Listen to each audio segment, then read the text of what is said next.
Welcome to All Grown Up Now, Tales of a Checkered Past. I'm Kenneth D. King, podcasting from my studio near Union Square in New York City.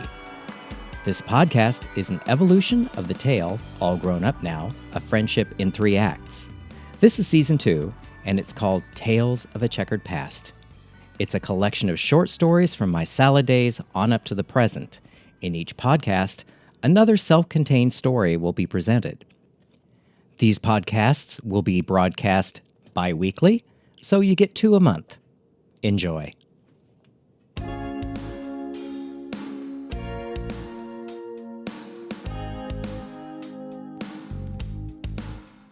I'm doing an extended podcast for episode 68, which I call Daisy the Wonder Dog. Everyone thinks their dog is the most perfect dog in the world. And I say this is one instance where everyone can be right. This story is about my dog Daisy. Daisy raised the bar for fabulous dogs so high that I've not had another. There are stories about her that won't get into the podcast, but this is my homage to this man's best friend.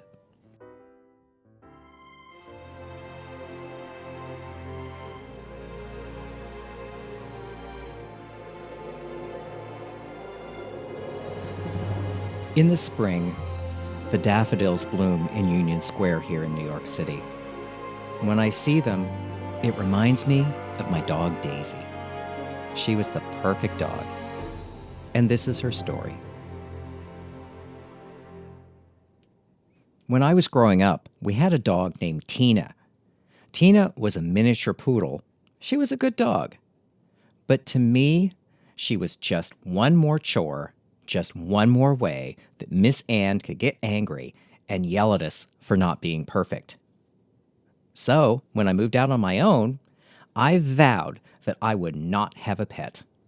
I used to joke that my houseplant was my pet. It was all I wanted to be responsible for. Besides, a houseplant doesn't need to go outside or be fed, just needs to be watered. And if the houseplant dies, oh well, you can get another one. But this tale isn't about houseplants. It's about one of the great loves of my life, my dog Daisy. When I was 35, I started rethinking the idea about not having a pet. I was self-employed and single and a little lonely. My friend Norma suggested that, to open my heart, I might consider having a pet. Now, I had always liked dogs, and in particular Cocker Spaniels. My sister Kathy had a pair of them, Mikey, a black one, and his best friend Katie, a golden Cocker Spaniel. When I would visit Kathy, I was enchanted by both of these dogs. They were always cheerful, funny, and pretty. They were also the right size for me, small enough for a city, but large enough that I wouldn't accidentally trip over them. However, I'm not one to take on a pet capriciously. I understood that this was at least a 15-year commitment. In the past, I'd had friends who would just get rid of a dog when it became inconvenient, and I thought less of them for doing so. So this would be a process. I just didn't want to take the first dog that came along. Every weekend, I would visit the rescue places to look at adopting a dog. That was another thing. I didn't want a puppy with all the additional responsibility. I wanted a grown-up dog, a Cocker Spaniel, a girl dog, as they're more even-tempered. The search for the perfect dog dragged on for quite some time. I decided that, if I wasn't sure, then the answer was no. A few months into my search, I read the want ads. For our younger listeners, this is what we read in the newspapers before Craigslist. In the want ads, I saw 2 female Cocker Spaniels advertised at a rescue place in Redwood City. I called the number, made an appointment for later that day, and drove down. I was met by a very earnest, dark-haired young woman wearing camo pants and an oversized sweatshirt. She asked me the usual questions about my suitability to be an adoptive parent. Did I have a place inside for the dog to stay? Was my landlord okay with me having a pet? Was my job situation such that I could spend enough time with the dog? You know, that stuff. When I had answered to her satisfaction, she said, "Well, as the ad says, we have 2 dogs. I'll bring the first one out for you to meet." She left the room and returned with a red and white Cocker Spaniel, a very pretty dog. She gave me the leash and suggested we both go for a walk. This dog was beautiful, but on the walk, she didn't seem too interested in me. Noting this, I went with my conviction. If I wasn't sure, then the answer was no. We returned, and I told the lady that I didn't feel a connection. I was a little disappointed and sat down on a chair. She said, "I have another one for you to meet. Let me go get her." She left the room. In a few moments, she came back with this little buff-colored ragamuffin who immediately made a beeline for my chair and jumped up in my lap. She looked at me intently with her big brown eyes. And I knew. "I'll call you Daisy," I said. "You should take her for a walk," the lady suggested. So we went on our first walk. And I was in love. Forever after, when I would talk to Daisy, I would get that same intent gaze. It was the look of intelligence and understanding. It was as if she knew exactly what I was saying to her. Later, when I came back from the walk, I got Daisy's backstory. It seems that she and the red and white one were found at the same time, out in a field near Fairfield. The other dog wasn't too mad at her dirty, but Daisy was. There were big chunks of hair cut out of her fur to get rid of all the mats and burrs. They did the best they could to make her look presentable, but she did look like she'd been styled with a weed whacker.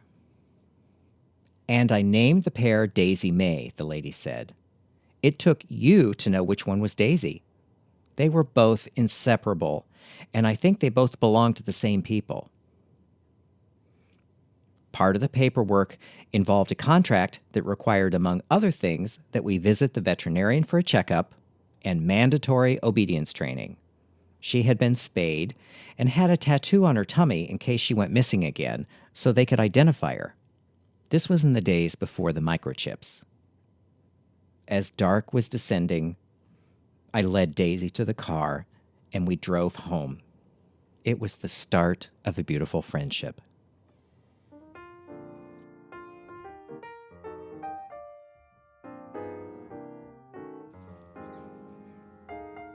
My first concern was, is she housebroken? Cocker Spaniels I have known in the past had a reputation for being incontinent, either because of nervousness or a tiny bladder. I had an upstairs neighbor who had a Cocker Spaniel that would pee on the floor when he got home from work. But I attributed that to the fact that the dog was mad that she got left home all day. That wouldn't be happening with me. The next morning, I was awakened by Daisy's hot breath on my face and a paw on my shoulder. She looked meaningfully at the front door. "Good dog," I exclaimed.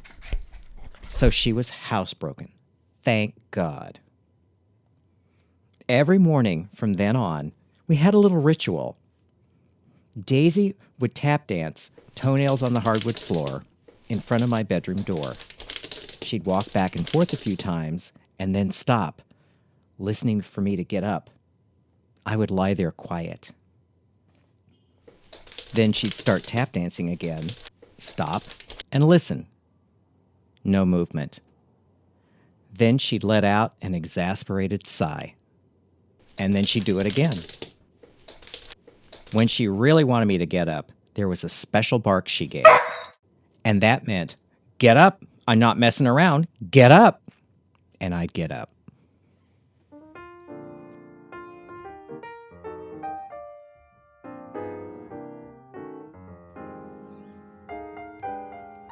The first few days were a challenge. Since Daisy had been lost, leaving her alone was stressful for her. When I would leave the apartment or studio, she would start wailing like an air raid siren. So, I began to leave for a few minutes and then come back.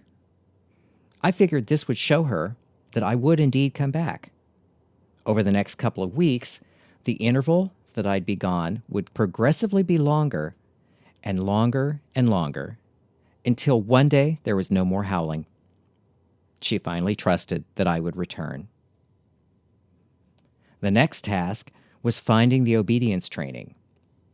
The rescue place had a list of different trainers, and I chose one that was in Potrero Hill.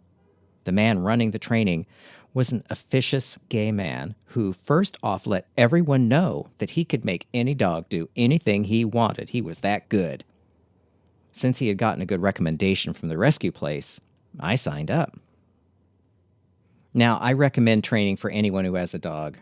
As the guy explained, dogs are pack animals, and it was my job to let Daisy know that I was the leader of the pack. Obedience training is for the dog, but also for the owner. You need to know how to communicate to the dog what you want so that it's automatic. He trained us in how to use voice commands, as well as hand signals and leash signals to get the dogs to stay, sit, lie down, and heel. We would stand in a circle to watch the instruction. To demonstrate, he would get a dog from the owner, bring the dog to the middle of the circle, and give the dog a command. Usually the dog would obey. But not Daisy. It was her turn. Taking the leash from me, he led her to the center of the circle. He gave the command, and she just stood there, looking at me. He repeated it, but nothing. Not knowing that he should just quit while he was ahead, he tried and he tried again, but Daisy just stood there the whole time looking intently at me. The others in the class started snickering. Defeated, the trainer brought her back to me. I took the leash, gave the command, and Daisy obeyed, still looking at me. She did pass the obedience school, and we were off.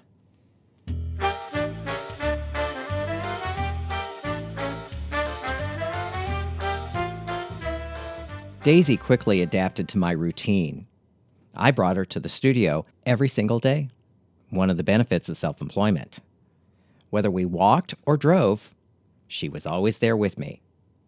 Now, I drove a convertible while I lived in San Francisco, and Daisy loved riding in it. While I drove, she either hung out in the front seat, looking over the dashboard, or in the back seat. At stoplights, if she was in the back, she'd stand with her front paws on the back of the seat, looking out over the convertible top to the people behind us. It was a lot of fun, looking at the rearview mirror to see the reactions of all the other drivers, because she was so cute. A few months after Daisy arrived, my studio partner Marshall found out she was going to have a baby. So there was some concern. How would the dog do with the baby?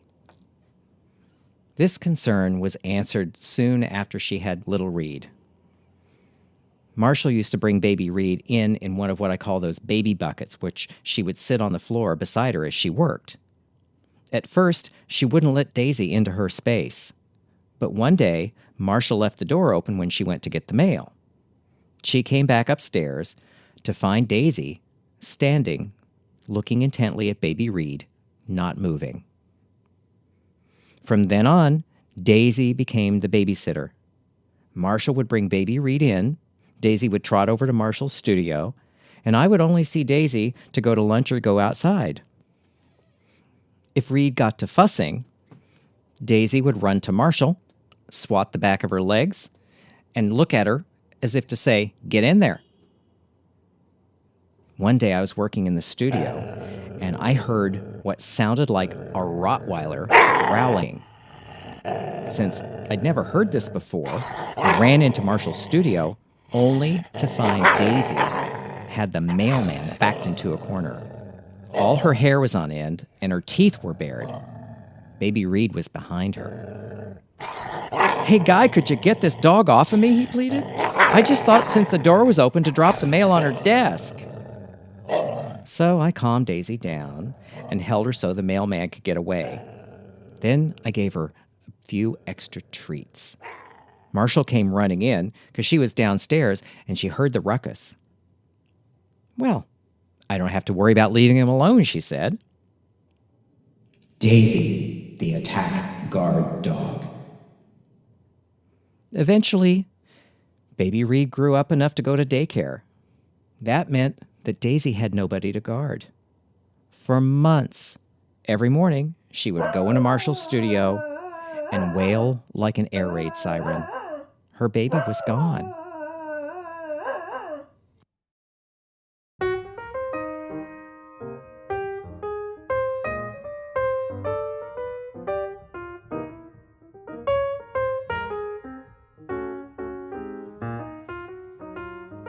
As I said earlier, when I got Daisy, she looked like she'd been groomed with hedge clippers. I knew that it was just a waiting game, that I just had to let her grow out enough for the groomer to have something to work with. When that day came, off to the groomer she went. Since she was a Cocker Spaniel, they groomed her with the traditional cut, short on the head and the back, long skirt on the body and legs. Absolutely adorable. Well, I thought it was. She had other ideas. When they let her out of the grooming room, she looked like I imagine I did when I was a kid and we were out shopping for school clothes. I'd hear Miss Ann say, "Come on out and let me see what you look like." And I'd sheepishly come out for inspection. And sheepish was the right word. Daisy looked sheepish. Embarrassed, actually. The look in her eyes said, "What did I do to make you do this to me?" Of course, I went on and on about how cute and beautiful she looked, but she wasn't having any of it. That night, after dinner, she hid behind the sofa. She would peek out from behind it occasionally and sigh. Yes, sigh. The only time she came out from behind the sofa were for dinner and outside. At work, she'd hide behind the sofa in my office. So I called Kathy because she works at a vet. "So what's up with this dog?" I said. "I got her haircut and now she looks at me like I punished her." "Some of them don't like the haircut," she replied. "No kidding." "No, go back and have her clipped all one length." Which I did. I called it the Sinead O'Connor look, and I bought her first of her fancy collars, a black leather one with chrome spikes, and she was happy again.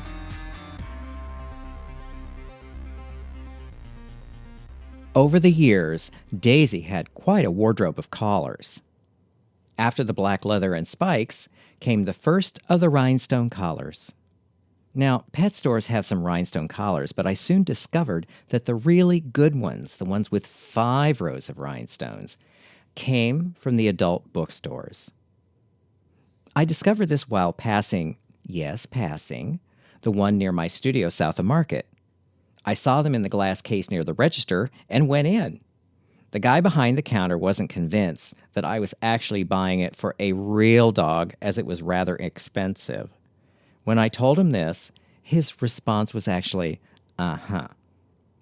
Next time Daisy and I passed by, I brought her in to model. She became their unofficial mascot after that. Having Daisy clipped all one length made it so I could groom her myself. Since I clipped my hair all one length to bleach once a month, I had the clipper. So, every so often, we would play Doggy Beauty Salon. This involved a thorough brushing, locking Daisy into the bathroom, giving her a shampoo, then using the dryer. The first couple of times, Daisy thought the hairdryer was an instrument of torture. Then, she realized that it was a good thing. Actually, I saw the look of realization. And then forever after, she would pose in front of the dryer, turning around and around to make sure I didn't miss a spot. Once she was clean and fluffy, We'd go to her closet to choose which collar she would wear. Daisy's closet was in what I call the Virgin Mary niche in the hallway, that alcove in the old San Francisco apartments where they put the telephone. My Virgin Mary niche had a little door above the phone to store the phone book. It was way too small for the current San Francisco phone book, so I installed cup hooks to hang the collars on, and that's how it became Daisy's closet.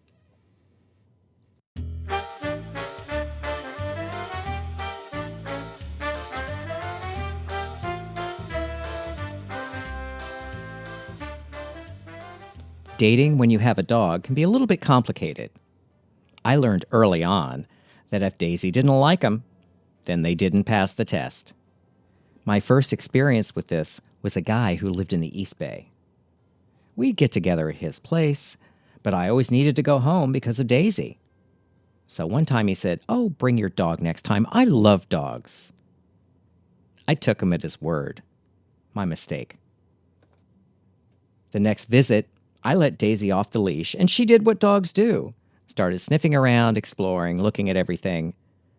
But the way the guy started watching her, I knew he didn't like dogs. This was going to be a long evening.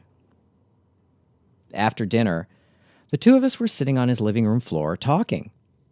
Daisy wanted to play, so she tugged at his trouser leg. And he reached out and smacked her across the face.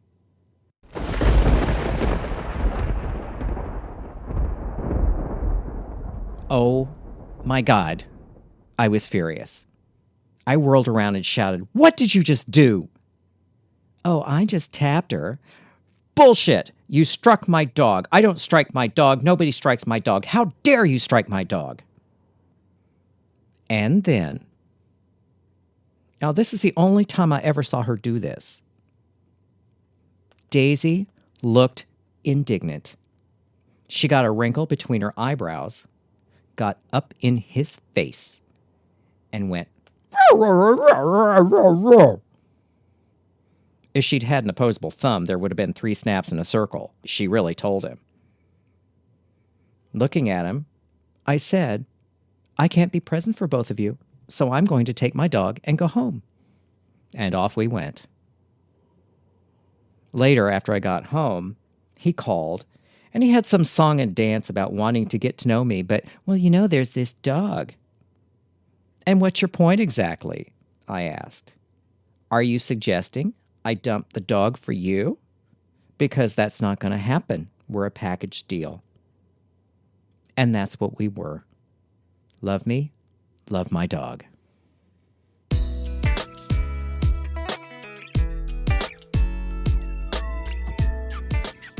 I used to say that Daisy knew more people than I did. That's because when you have an adorable dog on a leash, you become invisible. But that was okay by me.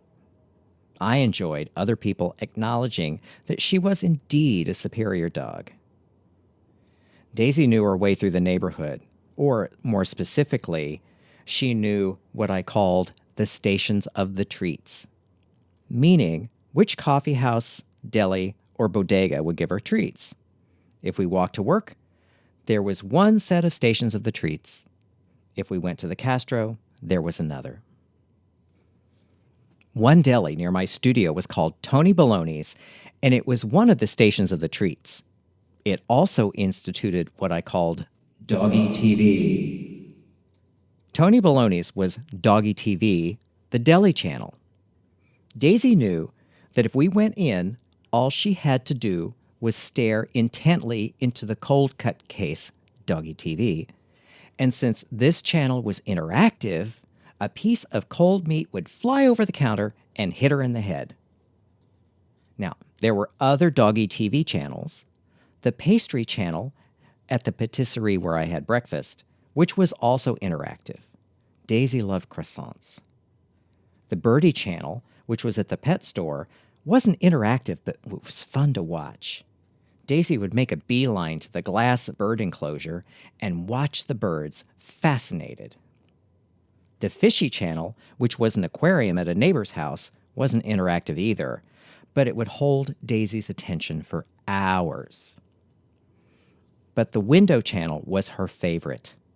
When I would travel, my friend Mark, her Uncle Marky, would sometimes take her in to watch her. She would sit in his window seat for hours, fascinated by the action passing below. When she saw me coming across the street after arriving back from traveling, she'd get so excited I was glad he kept the windows closed. Daisy had her Uncle Marky, her Auntie Jackie, her Auntie Merrill, and her Auntie Linda, and her Uncle Stuart. They were the ones who would take her the most when I was traveling. Auntie Heidi would as well, but they all reported much the same thing. Daisy would mope the first day, and then she'd get over it and she'd have some fun.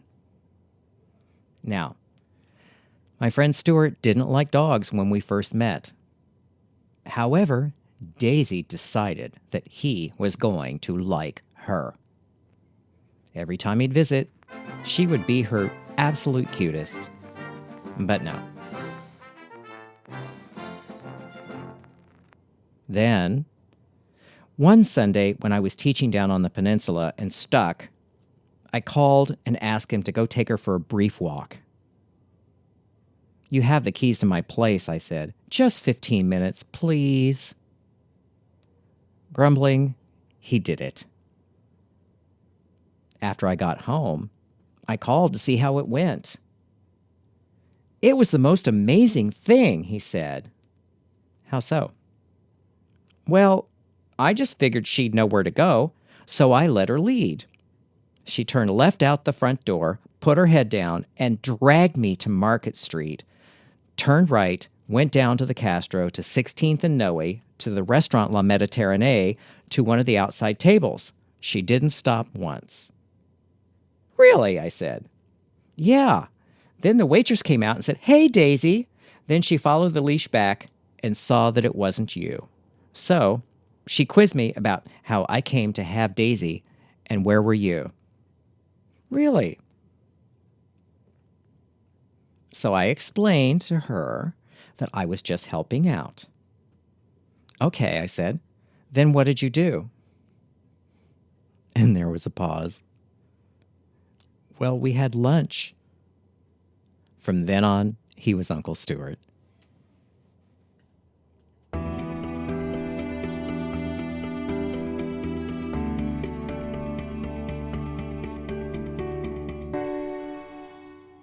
As an aside, Stuart and I were at the Gay Boy Summer Camp one August. We were sitting around, and there was this guy there named Larson, who was also next to us. Larson looked at me and said, "There's a golden cocker spaniel sitting next to you." Curious, I asked, "Does she have anything she wants to say?" He looked off for a few moments and said, "She didn't like her dog food. She didn't like other dogs. But she wants you to know that when you would talk to her, she really did understand what you were saying." I learned some other things in this conversation, like that her first people were a married couple and she had a little rag rug as her bed. She got out one day and couldn't find her way back, and she always wondered why they never came back for her. Larson looked at me and said, "When you saw her, it was instantaneous, wasn't it?" "Yeah," I said. "She wants to apologize for ruining the rug," he added. "I don't have rugs in my house," I replied. "Oh, that was my rug," Stuart said. "Remember, she got violently ill and we had to call in the carpet people?" Later, Stuart started reminiscing about Daisy. "You know," he said, "she always loved going to La Mediterranee." "Wait," I said. "Always liked going to La Mediterranee. I know of only one such trip." And that's when Uncle Stuart sheepishly admitted that he would take Daisy to her favorite restaurant whenever he would watch her during my travels.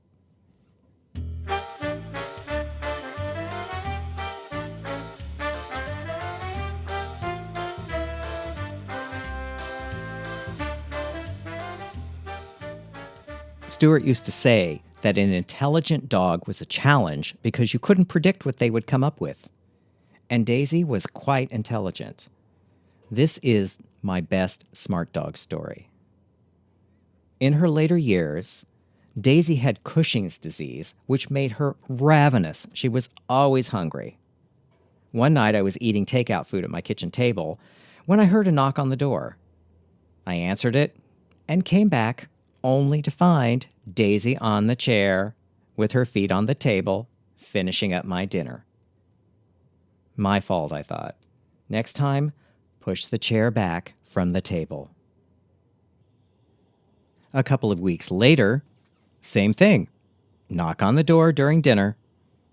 So before I went to answer the door, I pushed the chair a good 6 feet away from the table, past the metal strip that joined the linoleum to the wood floor. That'll do it, I thought. While I was talking to my next-door neighbor, Diane, I kept hearing sounds coming from the kitchen. Finally, I said, "Diane, I think I need to go see what she's up to." The two of us peeked around the door frame to see Daisy, who had gotten the chair back up to the table over the metal strip that joined the linoleum to the wood floor, and she was preparing to jump up and get her prize. The look on her face when she saw us was like, damn. Now, I was torn. That was pretty damn smart for a dog. But at the same time, I didn't want to reward that bad behavior. That chair was over here, I indicated. "You mean she pushed it back to the table?" Diane asked. I never would have believed it if I hadn't seen it. Later, I gave Daisy a treat because, really, I was impressed.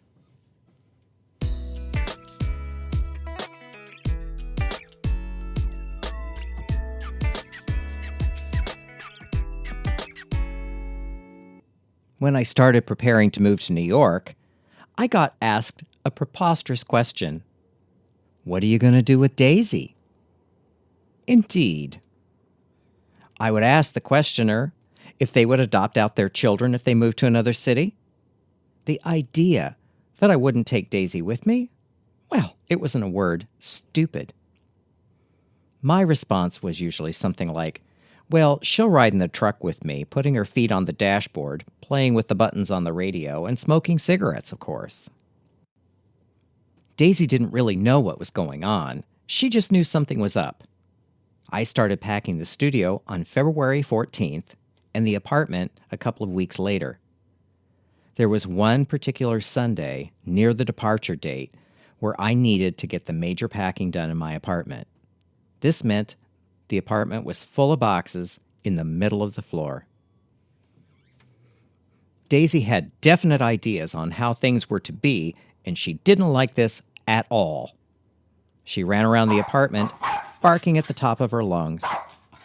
I explained that we were going to move to a new city and that there would be a really nice park a block away from home for her to play in. Then I gave her some treats. The night before we left, the only things not on the truck were an air mattress and my suitcase. I have photos of Daisy lying on the floor, looking up at me disapprovingly. She didn't understand what was going on. But the next day, when we pulled away, all of that was forgotten. As we drove cross-country, Daisy got to smell different places and to explore a variety of roadside parks. At night, I'd smuggle her into hotel rooms, feed her diner food, and we both would sleep uneasily. She got her sleep during the day, though, on her little bed in the cab of the truck while I drove.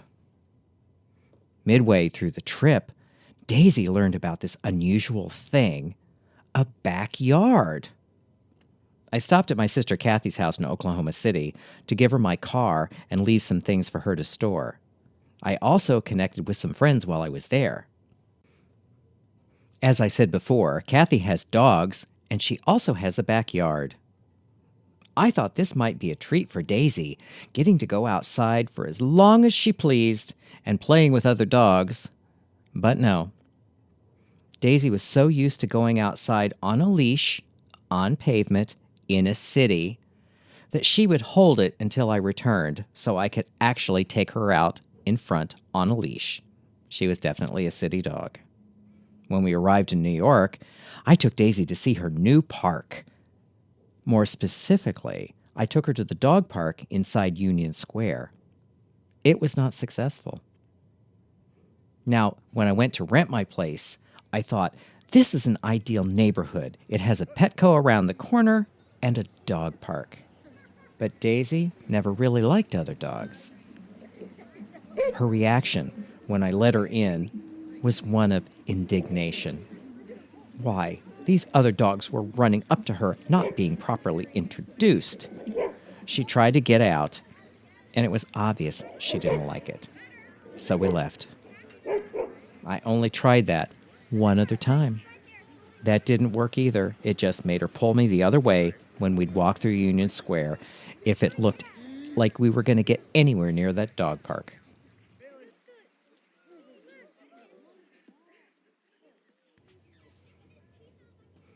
I'd rather not dwell on Daisy's last days too much. She fell ill in the early summer of 2005. It was anemia, brought on by some of her other health issues. The vet who helped her during this time deserves stars in her crown in heaven. Dr. Carey didn't want to put her through extraordinary measures, saying that Daisy was such a lady. She also said that the outcome likely would be the same, and Daisy would just think we were torturing her. When I realized that it was the end, it happened that Dr. Carey was off that day. I didn't want to make the decision, but the other vet in the practice sat me down and said, "We've discussed her case a lot. This will break Dr. Carey's heart, so it's better that it happens today. You've done what you can. Now you have to decide." And I did. I was there when Daisy took her last breath. She'd been there for me for so long, it was only right for her to go, knowing I was there watching over her. Before I left her, I asked for a pair of scissors so I could have a lock of her hair. I keep it in a locket. I sent an email out to everyone telling them I'd be off the radar. Then I went to bed that week, only getting up to get something to eat, flat on my back with grief. The following Sunday, I was in bed, pretending there wasn't any daylight, grieving and dozing. Then I heard it. It was right in my ear, not a dog on the street, and it was that bark that Daisy would give when she wanted me to get up. I'm not messing around. Get up. She was telling me to get up, and I got up, and I went on living. I put her ashes in the ocean at Ocean Beach in San Francisco. Uncle Stuart asked me, "Why there?" My reply was that she loved going to the beach where she would find foul-smelling stuff to roll in. When he remarked that I never took her there, I replied, "Auntie Merrill did many times, but she always hosed Daisy down before bringing her home."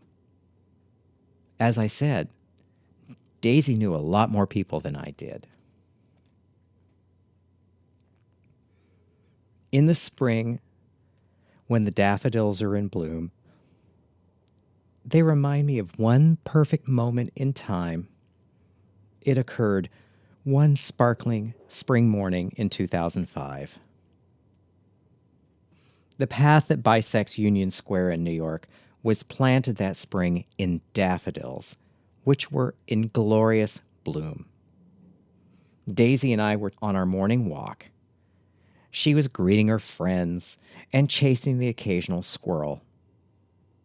We turned down that path, and Daisy happily trotted along, flanked by masses of daffodils. It was a perfect moment. And it's exactly how I choose to remember her. Happily trotting down the path on a spring morning, surrounded by daffodils.